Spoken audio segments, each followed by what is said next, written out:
All right.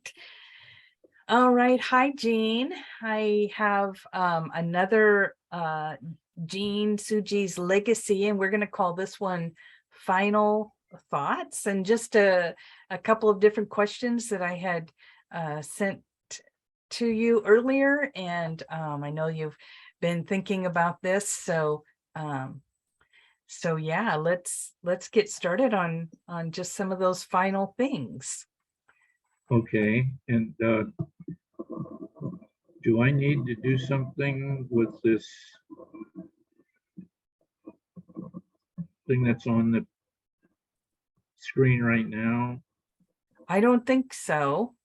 It says this meeting is being recorded by host or Oh yeah, just participant. press got it. Oh, okay. Yep. And that should go away. Yeah, it just Okay, went good. away. Good.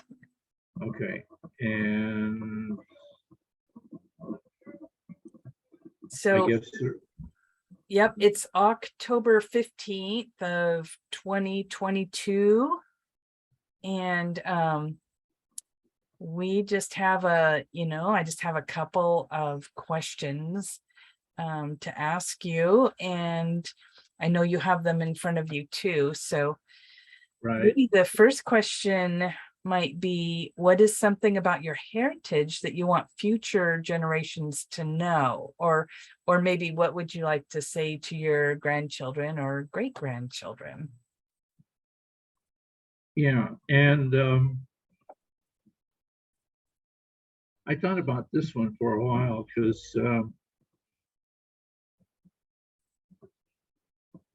I don't know.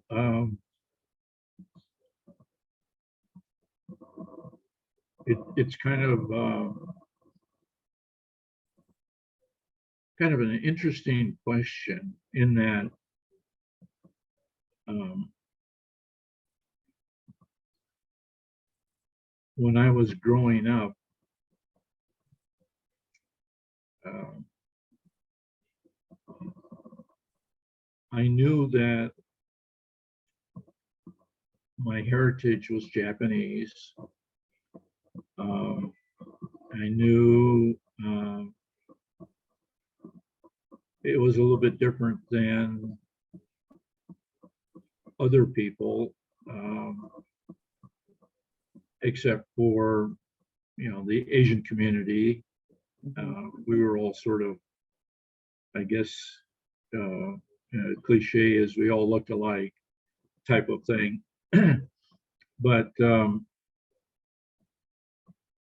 when I was growing up, I went to grade school, and there was only one other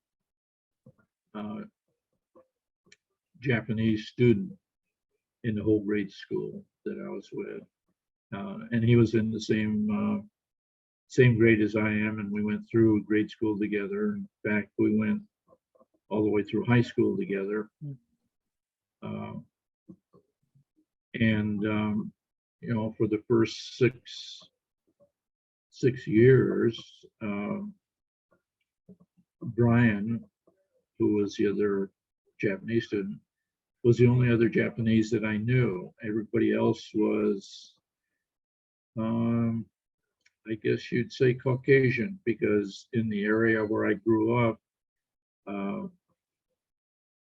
there wasn't any other Asian families that grew up there, whether it was Chinese, Korean, or whatever. Mm-hmm. And there wasn't any blacks. And so I guess in some ways you could say that I was somewhat isolated a little bit. It wasn't until junior high that I became associated with other Asians and blacks. Mm-hmm. Didn't do a whole lot with them. I guess I was still trying to adjust to the new school, and I guess trying to be a good student. Mm-hmm. which took a little bit more effort on my part, but um, I still had a good time, and I made some really good friends. It wasn't until high school that um, I really, uh, I guess, created a relationship with uh, a lot of the other, uh, I guess, nationalities of students. And some of it was because of the things I participated in high school. I played some sports. I played football, and of course, playing football, you are introduced to a whole lot of other, I guess, kids. Uh, the high school I went to was, um, I guess you would say, interracial high Mm, school. We had probably 1/3 Asian, 1/3 white, and the other third were black. mm, And mm, so things like football teams, we had a fairly good mixture of all of those mhm, playing, and it was kind of an interesting experience. Uh, I guess that's about the time I really started to learn about.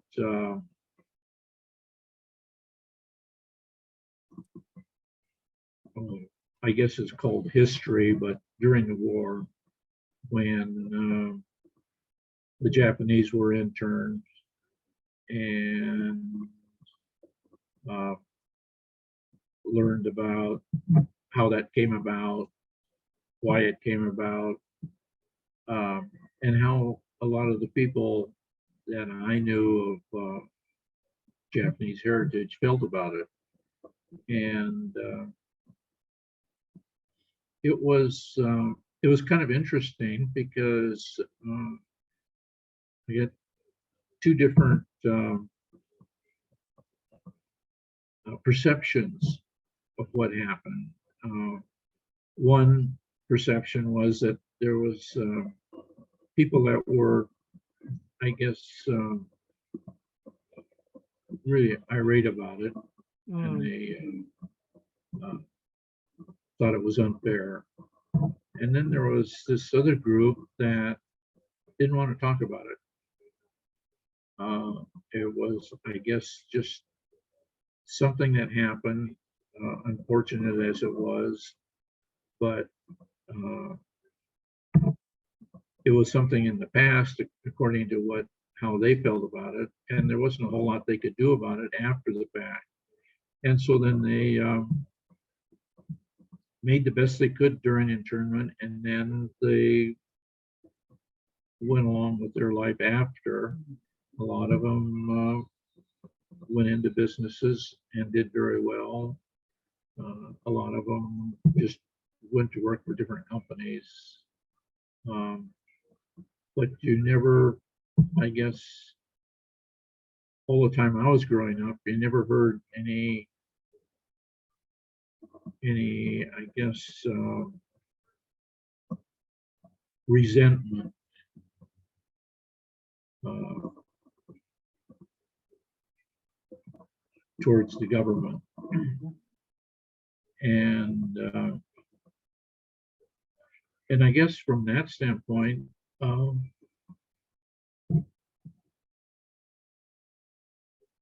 as time went by, I I kind of realized that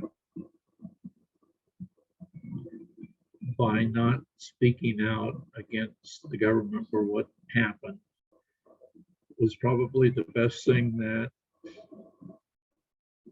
in whole the Japanese community could do. Uh,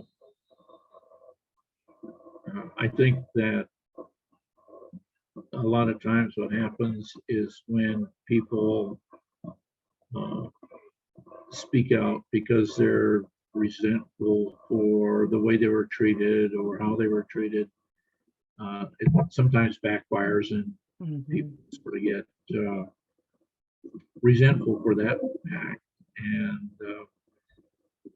And I guess from my standpoint, the Japanese community didn't do that, and I guess as time went by, I I guess I was pretty proud of that. Mhm. Um, and and I think as time went by, we were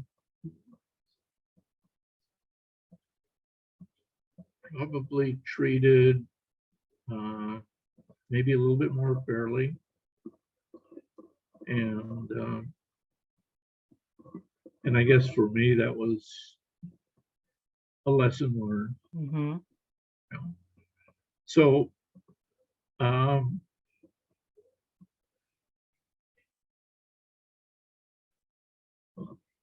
I guess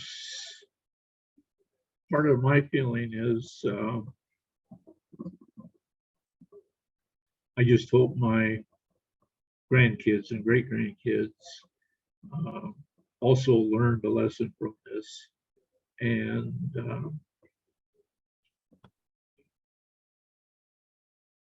I guess strive to be better citizens Mhm. and try to be maybe a little bit more understanding as far as what goes on. I know that there's a lot of things that go on that isn't really um, isn't easy to understand. People have different thoughts and they Mhm. react differently, and then you try to figure out, okay, how do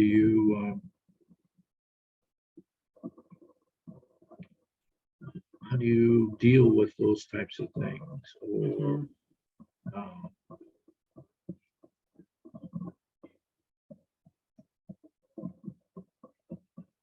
or I don't know. It's sort of it's kind of a tough situation because uh, it, all of us have different thoughts about what goes on, and whether or not whatever it is that's going on is fair, or people are being treated fairly or not being treated fairly, Mhm. or some people are taking advantage of certain situations. And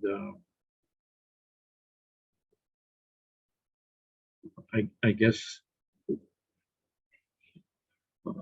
people could take different approaches to that by ignoring it, by uh, standing up for whatever they think is right, Right. things Mhm. like that. And I don't know. I think that at my point now, age-wise, I'm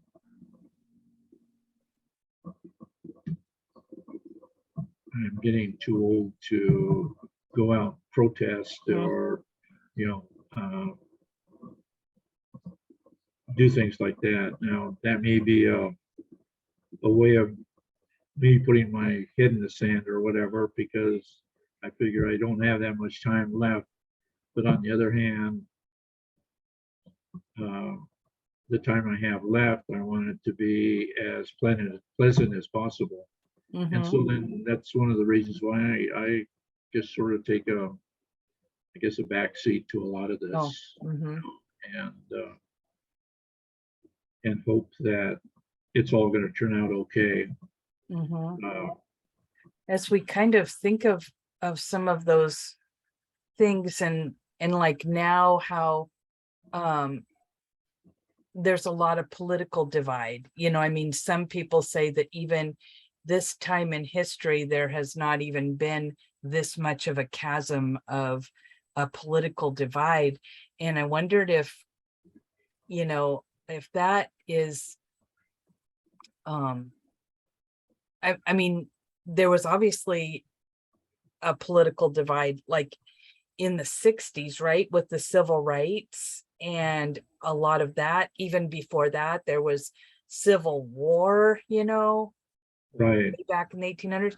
I mean, do you think that we are at this huge chasm right now? And then what would these young people, 18, 19, 20, 21 year olds, you're like this age that Ava and Tony and Vestina and Eddie are at, um, Right. um, how would you, I mean, what kind of advice would you give them, now that you have been through some of that, and yet they're just kind of starting out? Do you think that it really is like almost the worst in history, the divide that we have politically, or do you think it's just kind of circular and we're just seeing it come back again, just in a different way? I don't, and I've thought about that for, hmm, like, I guess in the last couple of years, because to me, uh, I think that there is a big divide politically right now. And I think that uh, I don't think we've seen this big of a divide in our history. Uh, and I think that in the past, we've been able to, I don't know, work things out or come to some kind of an understanding that uh, made things a little bit more plausible. Um, but when I look at how things are going now and some of the things that have taken place in the last couple of years, um, I don't, I hate to say this, but I guess I just don't see this this situation getting better or getting fixed Mhm. um, in a timely manner. I think is the best uh, the best situation. I think that there's so many different things that is going on now that um, that our nation um, politically is divided, but also socially it's Mhm. being divided by all these different, I guess you call it groups. And anytime you have a group that is trying to convince everybody else that they're right, you're going to have another set of group over here that's Yeah. going to say, you know, this group over here is wrong, or whatever they're trying to do is wrong. And um, and it's gotten to the point where there's so many issues Mhm. that um,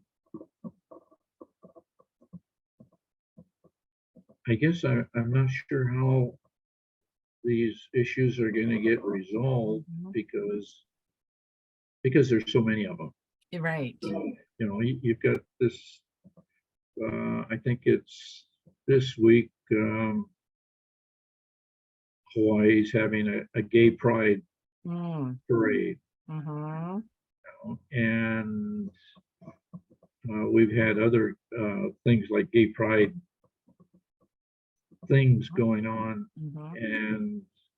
and you've got the people that are on one side of that issue, and then you've got people on the other side of that issue. Yeah. Mhm. And I think that's one of the issues where there is no real answer. Yeah, there's no middle ground, huh? That's right. I Kind of like mean, abortion, there's no middle ground, yeah, which is another hot topic that yeah, and we're seeing. that came up not too long ago, and so then you have that, and then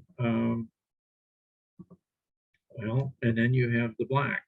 Right, the racial, That, right, the racial yeah, divide and things like that. right. And so I I think that, well, I think a lot of that um,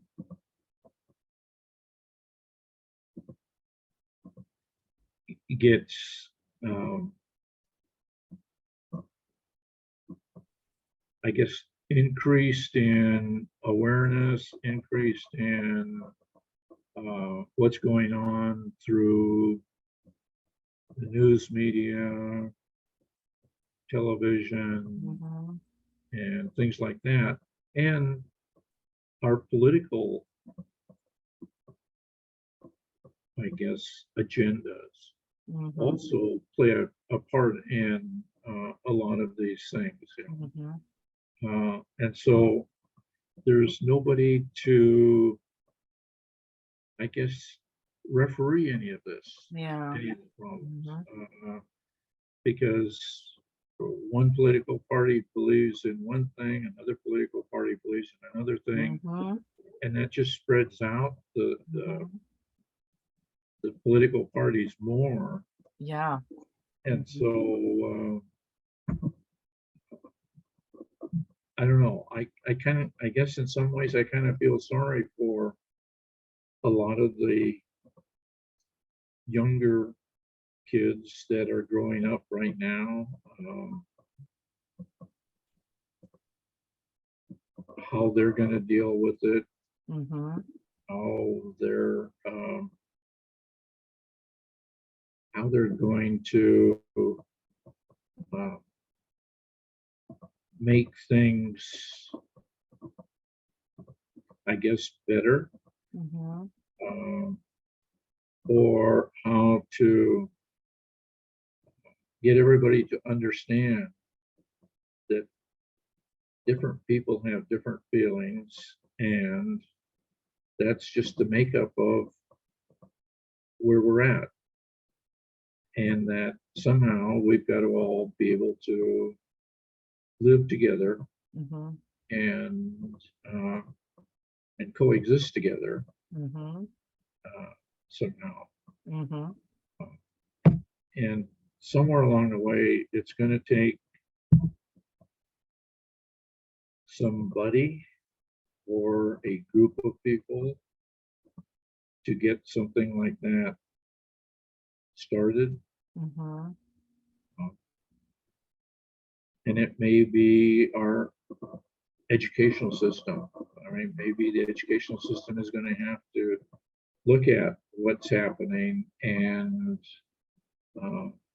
and try to explain to the kids that are growing up now that we all have different feelings, but we can all get along, even though we Mhm. do have different Mhm. feelings. Right. And, and if we can start a lot of that at a young enough age, that maybe these kids will actually believe that Mhm. and then work towards it. Mhm. Mhm. Uh, it's, and I don't know, maybe our grandparents and the people that lived through starting in the Civil War and going through all the rest of this, the situations they had to go through, Mhm. uh, thought the same way we are now. Yeah. You Yeah. know, Like it. it's 2022. So what have we gone through? We've gone through a major global pandemic with the coronavirus, shutting everything down, not going under house arrest basically, or stay at home, whatever they called that. And then wearing masks anywhere you go, staying 6 feet away from people. We've had to kind of live through that. And then the Roe versus Wade overturn, and the having to deal with abortion. And then I mean, these are just some of global health issues, and social issues. And now we have pretty high inflation, the highest gas prices we've ever seen, and food prices, and just all kinds of things that are really in the world, in the United States, we're having to really deal with. And now, and then there's the natural disasters. There's that Hurricane Ian that came through and wiped out part of Florida, and some of the flooding down in Melbourne, Australia. Been seeing some global things with cars and houses underwater and people being rescued, and and things like that. Well, it happens in the United States too, but I mean, just like, it's like crazy. I mean, Yeah, it's overwhelming, really, when you think about it, mhm, because I don't know, sometimes people try to take one thing at a time. Okay, we've got flooding, we have hurricanes, and they're saying, well, that's due to climate change. yeah, right. And Climate change, right. yeah, and what do we do about climate change? Well, if you listen to all the experts, then what we need to do is we need to get rid of different things that we're doing now that's creating climate change. Mhm. And there's some effort being done about that, but uh, it's not going to complete the effort to eliminate climate change. And um, and so you have that part, and then you have things like your racial inequalities. Mhm. You have Mhm. inflation. Mhm. Um, some things are, I think, I don't want to say small enough, but I think that they're things that can be dealt with in a very, I think, a quicker solution type of thing. I think that uh, inflation is something that can be dealt with not easily, but it won't take decades to resolve the Right. inflation type of thing. Mhm. Um, other things are going to take a lot longer. Well, and I guess part of the problem I have is we need somebody in government that has some kind of a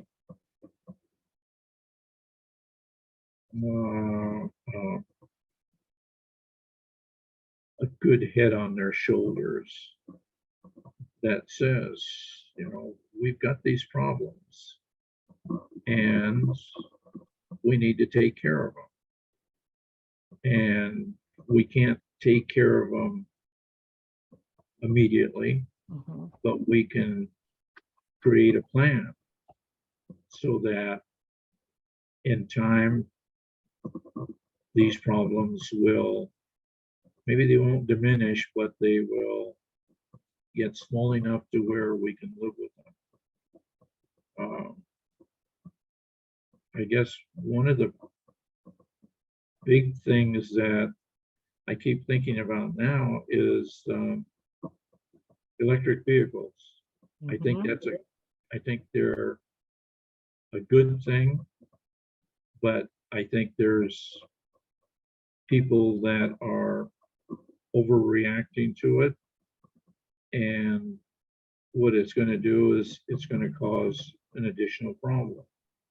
Now, California is saying by 2035, I think it is, Mhm. they're not going to sell any more gas-powered vehicles. It's all going to be electric. Mhm. And then just recently I read something in a magazine I have that says, well, you could do that, but then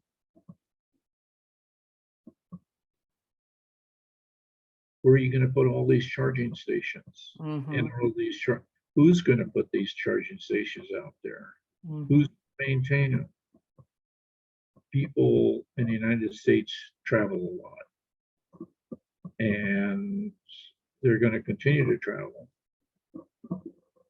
But electric cars have a certain amount of distance restrictions. Mhm. So if I'm going to drive down to California from Washington, and that's what, 1,200 miles, that means that I'm going to have to recharge my vehicle at least 4 times Mhm. minimum before I can get to Los Angeles. Mhm. Is there going to be charging stations where I need them Mhm. as I'm going down? Yeah. And is charging stations going to be like gas stations? Are they going to charge you money for it? And then who's going to maintain it? Mhm. And I just Yeah. I just think that sometimes the government reacts too quickly. It's a knee-jerk reaction Mhm. type of situation. You Mhm. know, we've got a problem, we need to do this, rather than giving it some kind of thought and things like that. But Mhm. Mhm. uh, I guess from my standpoint, I can sit here and be critical about everything that's going on and say, well, they should do this, they should do that, they should do this, they should do that. But for some reason, I keep thinking that there's got to be some really intelligent people out there that can solve these problems that either we're encountering or that we could encounter if we did a knee-jerk reaction solution. Mhm. And I guess that's what I'm waiting for. And maybe I'm too late in that, and maybe I won't see it. And of course, I could always take the easy way out and say, well, in 10 years, I won't care. Yeah. It's going to be Eddie's or Vestina's or Ava's or Tony's problem, Right. you know. And I guess what I'm afraid of is there's probably more than just me saying the same thing, Mhm. you know. And but yet on the other hand, I keep asking myself, am I willing to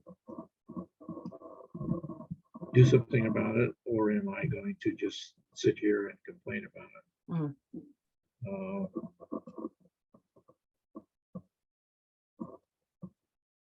and I'm not. I guess I'm not sure. I guess I, in a lot of ways, I guess I am very hopeful that uh, there's some very smart people that know what's happening, can foresee the future, and can um, do something about it. Mhm.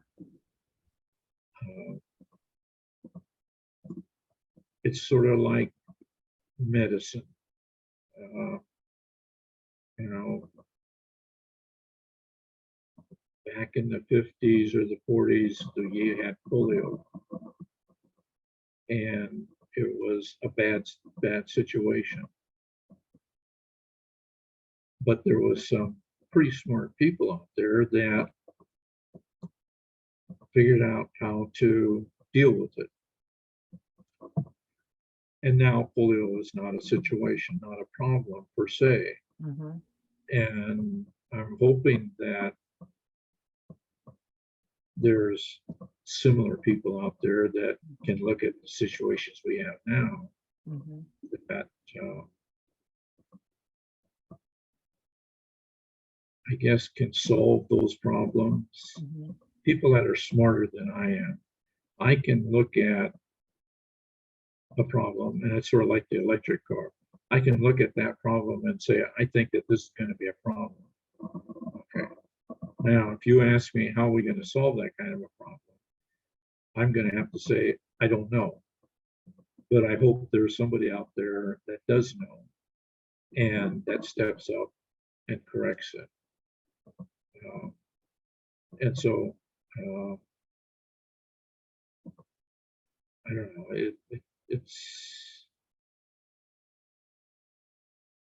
sometimes it's really frustrating. Mhm. You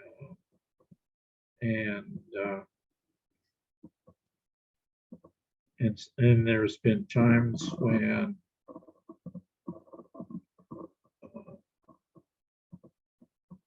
when I'm at home here and I'm watching television or something, uh, I can hardly wait until 9 o'clock or 10 o'clock so I can go to bed, Oh. and then I don't have to think about it because I'm asleep. Mhm. Uh, which is,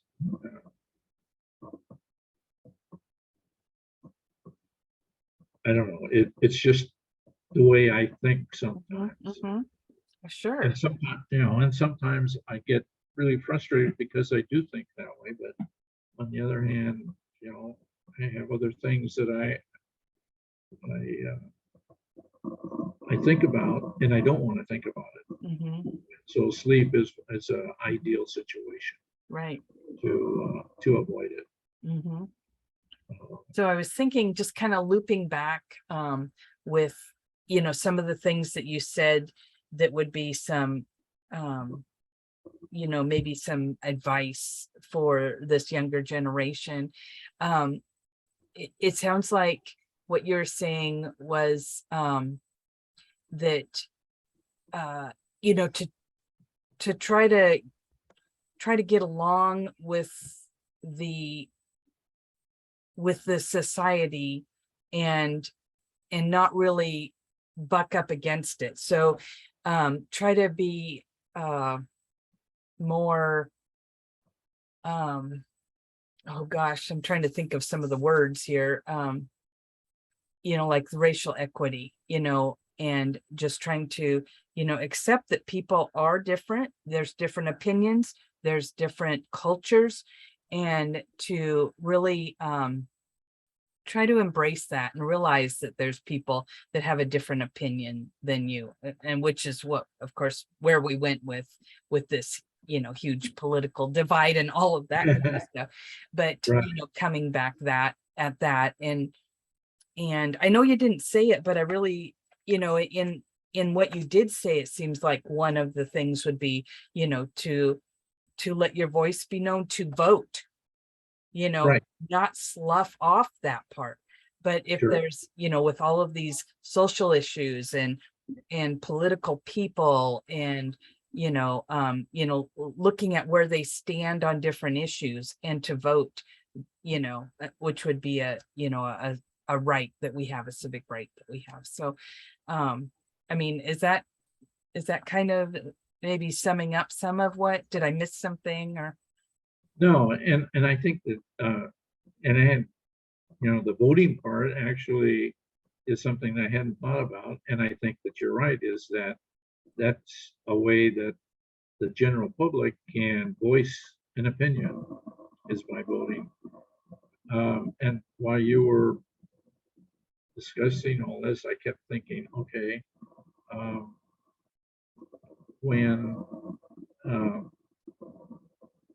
when we're in some kind of maybe a group discussion, or even talking to friends, or even non-friends type people, uh, is to uh, I guess not. Um, let's see. Here's where I'm going to lose some words here. But if you're, say, somewhere along the way, you're talking to somebody and they're talking about gay rights and things like that. Well, I always think that there's three things you can do when you encounter that kind of a situation. You can ignore it, which then says nothing. You can agree with them, which says something, or you can disagree with them, which says something else. Mhm.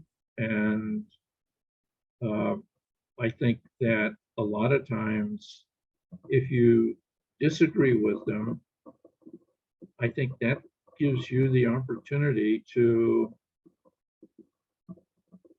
let them know how you feel about certain situations. They may Mhm. not like that, but at least I think that if there's enough people that can say, you know, I disagree with you because I think that you're wrong. I think everybody has the right to their own feelings. And by the way, if it's not hurting you, why the hell do you care? Mhm. Type of thing. Yeah. Uh, and I don't know, maybe sometimes it won't sink into them. Mhm. But on the other hand, if they keep getting these kinds of personal opinions, um, it may change their mind, it may not. I Mhm. think some people, there's no way you can change their mind. I Mhm. mean, they're pretty set. Mhm. And if they're set like that, then there's no use talking to Mhm. them. But if other people are maybe somewhat open, um, at least you could voice your opinion, so then they know how you feel about it. Mhm. Mhm. And maybe they won't bring it up to you because they Yeah. know that you're dead set against what they're thinking, Mhm. things like Mhm. that. So I guess, and I think that's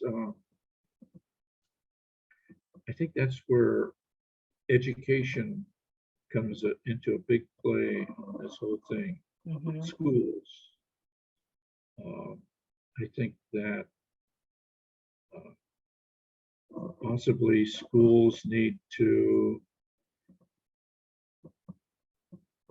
maybe readjust some of their learning.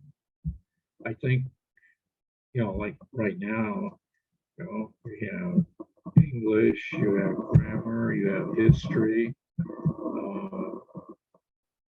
but you also have something called contemporary problems, Mhm. which when I went to school, contemporary problems were, okay, what's happening today in the world, Yeah.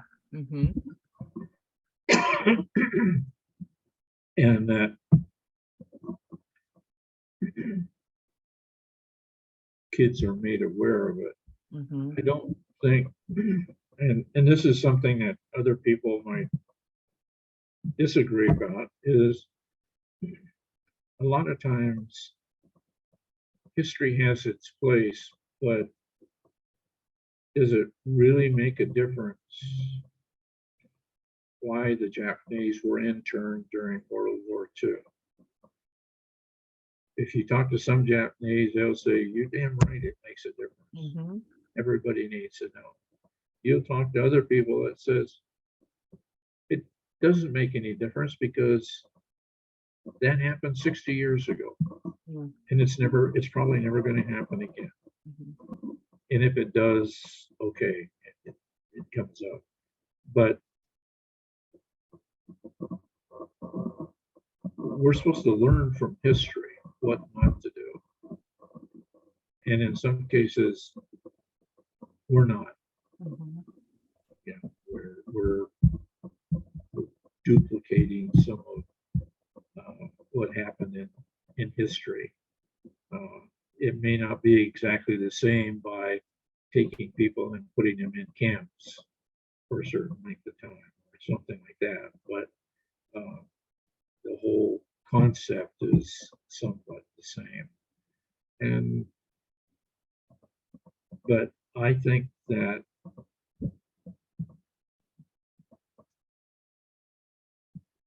and it's always been my feeling that people nowadays get a lot of their thought from their parents. And their parents got a lot of their thoughts from their parents Mhm. or groups that they hang out with or whatever. Mhm. And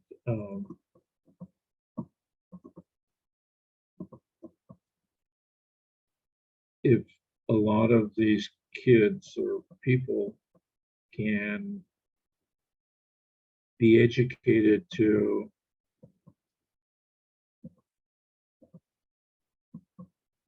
I guess think for themselves, Mhm.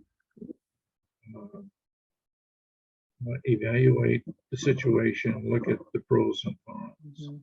instead of, well, my mom and dad were Republicans, so that means I have to be a Republican too. Well, maybe I don't like what the Republicans stand for, so now because my mom and dad were Republicans, do I have the right to change? Mhm. Mhm. Yes, you have the right to change, Yeah. but I need to know that somewhere along the way, and somebody needs to tell me that. Mhm. And I think school is a good place that people can learn Mhm. those things. You know, I'm not saying that school, what's being taught now, is all bad. You know, there's definitely some very good parts of school. I just think that maybe it needs to be modified a little bit and try to figure out, okay, what are we teaching the kids, and is it a benefit type of thing? Mhm. But anyway, I think that one of the other questions is there's so many things that are changing in the world um, Right. that it's affecting everything else. And I keep thinking back on my, I guess it was beyond my career as far as um, the career I got into, Mhm. and got into computers at the beginning. And I look at what computers are now, and it's nowhere close to what I learned back in the 60s. Mhm. Um, and one of the things that I realized when I was working, I guess, and when I was making money in the career I was in, that when when computers were developed and invented, whatever,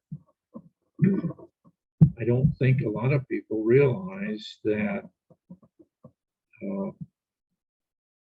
it was really the beginning of a very big boom Mm. as far as what was going to happen economically, socially, and whatnot. Because Mhm. uh, before somebody invented the light bulb, okay, and then maybe another 2 decades, there was maybe a major improvement to that light bulb. And then maybe another decade, there was an improvement to that one. Well, when I look at computers, you know, someone found and created the computer, but it didn't take 20 years for that computer to improve. It probably took half or a quarter of that time for it to improve. And then that improvement took half that much time. And as time went by, it took less time to make that computer do things that we never even thought about doing. Probably do things that we probably wish hadn't happened so fast, but it did. And the computer actually helped itself improve itself. And so I think that the computer itself really created some of the, I guess you'd call it, some of the problems that we have now, because we could communicate 100 times faster than we ever thought we could communicate. And we can I don't know, I guess invent things a lot quicker than we could before.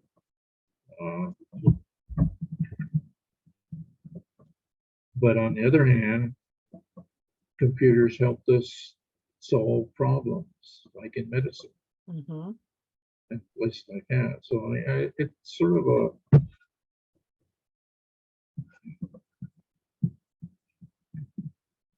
I don't know, catch as catch can, or that's not the right word.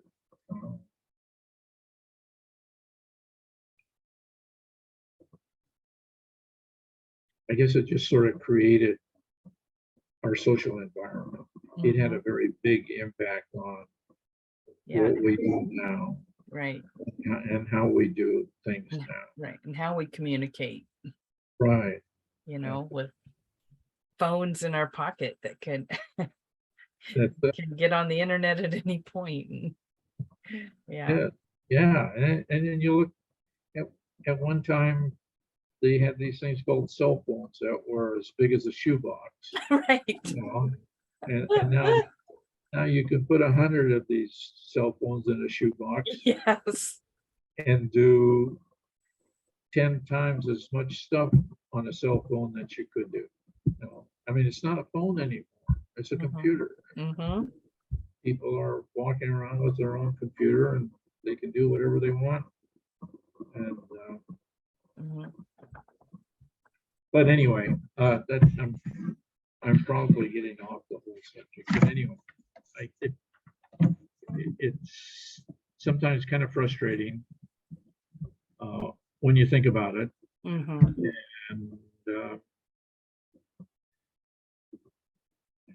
And I don't know what the answer is. I guess the only thing I can do is hope that there is a solution down the road for a lot of the problems that we're having. Big problems. The little problems, and I guess I see, and maybe I'm being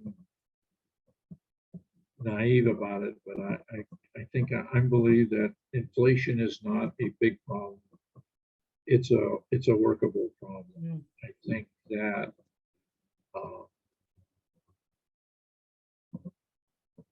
think that things like climate change is a big problem, and it's going to take a while because there's so many things involved in climate change. I know that there's a lot of things involved in inflation, but those things I think are a lot more doable than the things that are required from climate change things. So I just hope that there's some very smart people out there that Mm-hmm. can make everything work and work well, and and everybody is going to survive. Mm-hmm. Uh, Yeah.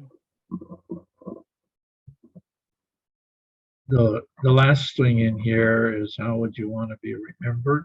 Mm-hmm.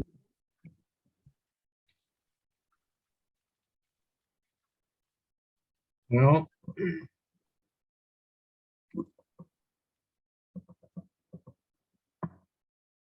I had to think about this one quite a bit, because um, I put a whole bunch of stuff down, but I realized that what I put down were just words, Oh, yeah. and they meant absolutely nothing. Okay. Uh, it, it's sort of like a wish list that I made up, Mm. and and I guess I'm not sure if I really believe a lot of the things I wrote down. Oh, okay. You know, as far as how I want to be remembered, Mhm. because um, I think that everybody wants to be remembered as a good person, Mhm. uh, a caring person, type of thing. But I don't know if those really mean a whole lot. Mm. It's just like the words that I wrote was that that I was a fair person, a generous person, Mhm. um, a person dedicated to my wife, Mhm.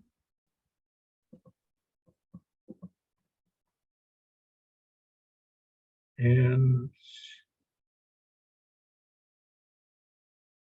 I guess the other one was a forgiveness from those who I've wronged Mhm. in my lifetime. Mhm.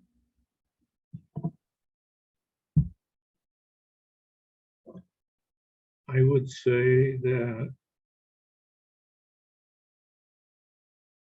uh, the last two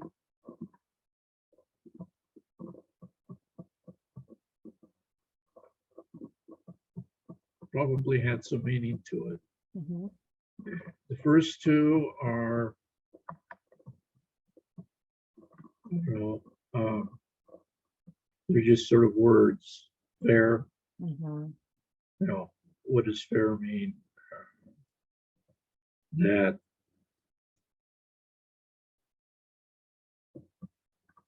I treated everybody the same. Mhm. Uh, no, I didn't treat everybody the same. I'm sorry. Mhm. Uh, Right. And I don't either, you know. yeah, and Yeah. generous. Well, it depends on who I talk to, Mm. as far as whether or not I feel that I was generous. Um, I think that everybody, well, maybe not everybody. See, these are some assumptions that I make, Mm. but I just make the assumption that everybody hopes that everybody else thinks that this person was generous. Mhm. No, maybe not. Depends on who you talk to. Mhm. Mhm. And Right. whether you like the person or not, or the person liked you or not, Yeah. would consider you generous.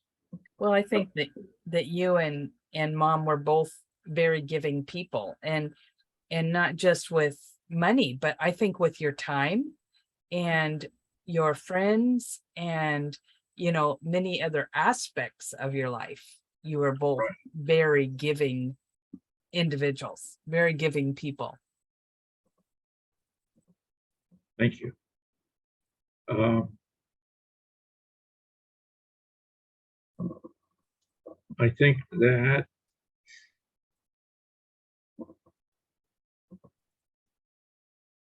probably the most important one was that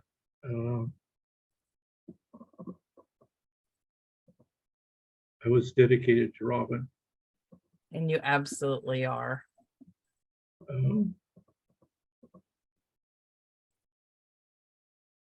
At first I put on there my wife, but see, I've had 3 wives.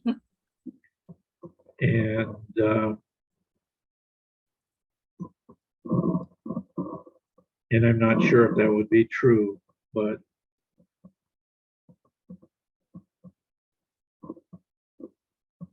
I think that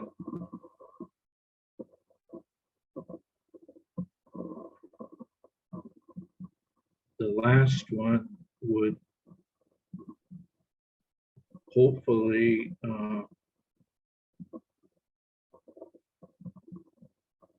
take into consideration my other 2 wives, the forgiveness part. Mm-hmm.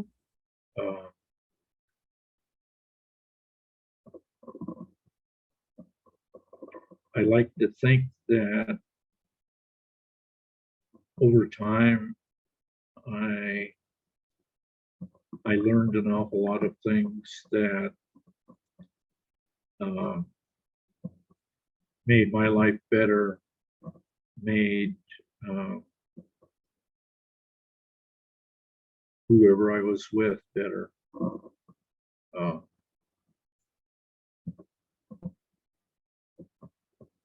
And it's interesting because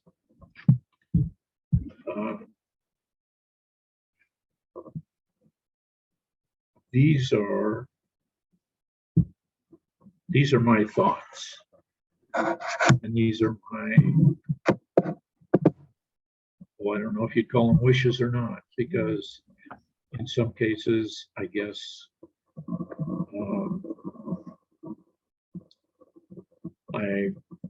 I really don't care that much what a lot of people think. At least think about me, because I try to be fair if I can. Yeah, I probably irritated a whole lot of people, and their feelings towards me are probably nowhere close to what I had hoped it would be. But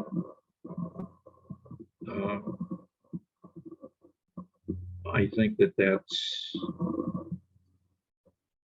probably somewhat common in everybody's life. It's just that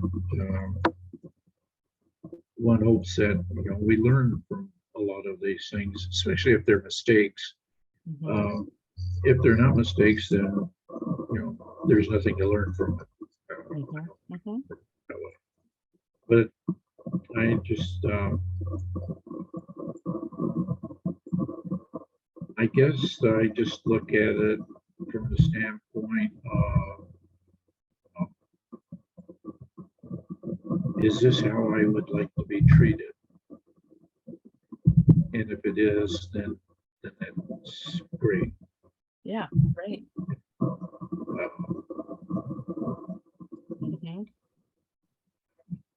Sometimes I can't believe that I have lived this long. I think of all the things that I've done and decisions I've made, and I guess I'm pretty grateful for being able to live this long. Well, my life is certainly enriched by having you in my life. I mean, I wouldn't have had a father figure at all during my adult life, with that, if you weren't there. Um, and just some of the things that you've taught us, your hardworking, ethical, let's get it done, let's finish it, let's, don't leave anything halfway. You've always followed through with everything. And whether that's helping Steve with his car and Right. all of that kind of stuff, and many of those other things that we've kind of talked through with some of these other videos and things like that. It just shows, your perseverance, your loving kindness, nature, and yeah, you're a hard ass sometimes, but that's, that rounds you out. You're I not a guess so. pushover. You're not, you know, you hold your ground and really believe in the things, like dedicated to my mom. Absolutely, hands down. I've seen it for years and years, right? And and especially now, especially, I mean, it would be so easy to just like, yeah, we're just gonna put her in there, and we're not gonna think about that anymore. No, you're completely engaged in what's going on with her care, and making sure she has all of these things to keep her healthy and alive, and living, and just, yeah, that dedication and that commitment, to her as a person, and that kind of thing. So that's how I think of you. Well, I've um, I've enjoyed my last 30 plus years, um, not only with your mom, but with your family, with you and your family, and with Steve and Steve's family. Um, I have to admit that uh, Steve is the son I never had. And so, in some respects, uh, I might have even favored that a little bit. Understandably. Uh,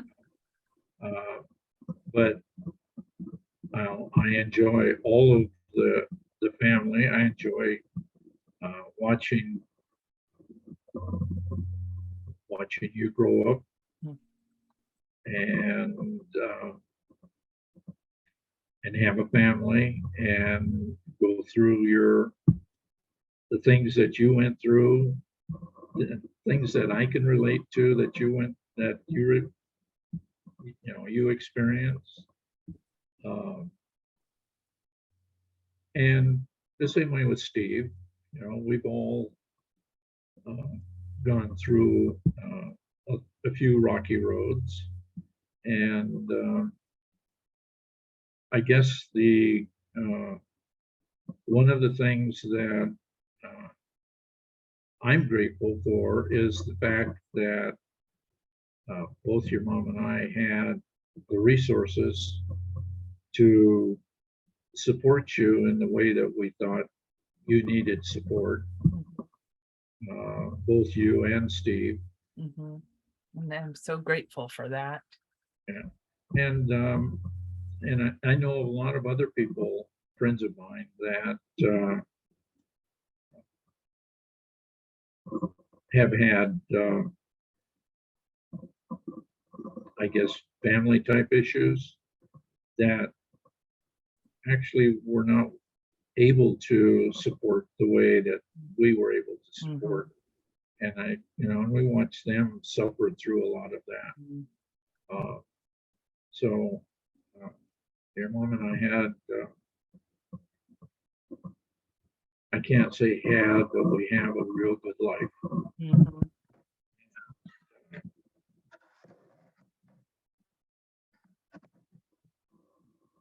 And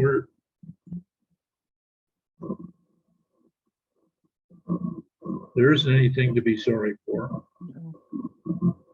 So I guess that I guess there isn't a whole lot else to say. I think that everything's been great. I think that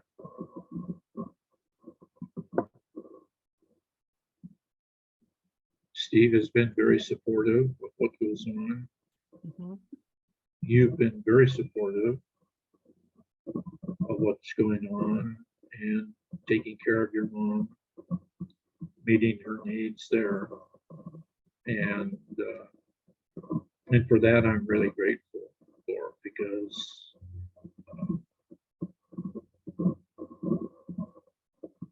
I don't have to worry about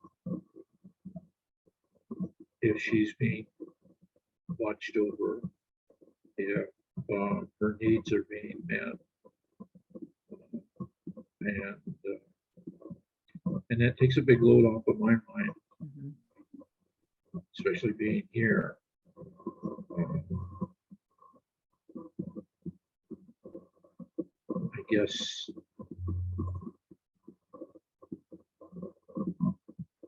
I guess we'll see what happens in the future.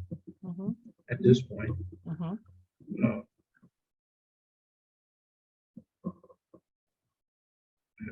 I can't see anything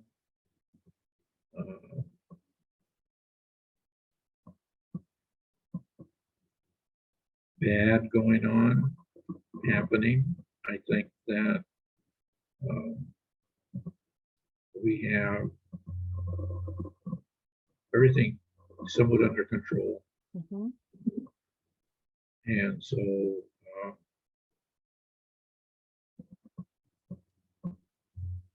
I guess I don't know if content is the right word, but I am somewhat content. I miss your mom a whole lot. I'm sure you do. But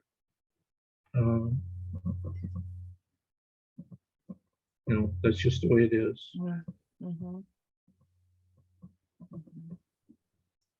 So yeah, I don't have anything else to add to this. Add to your final thoughts. Well, thank you so much for doing these videos.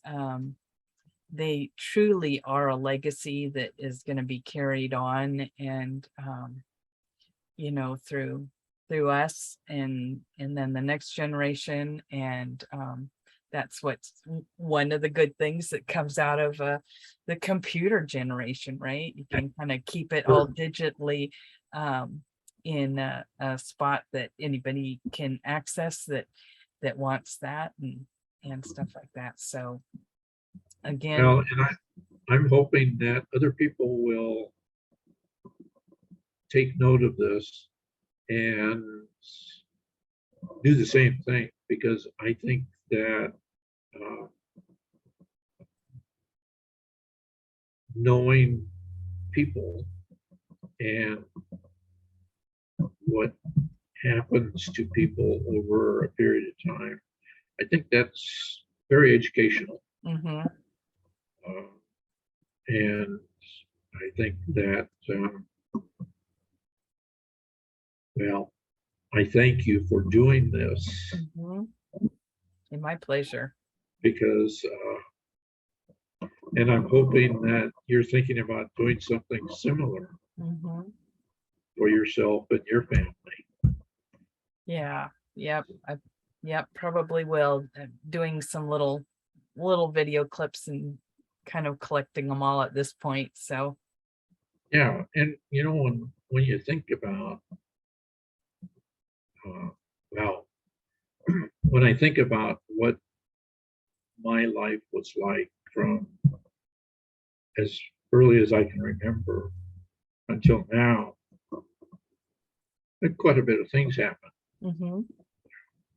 And I look at, since I let's see, no, I didn't know you when you were born, but I knew you early on Mhm. till now. And you've had a pretty exceptional life up until now, and probably in the future too. And so those are interesting things that I think maybe even our own family could live and learn from.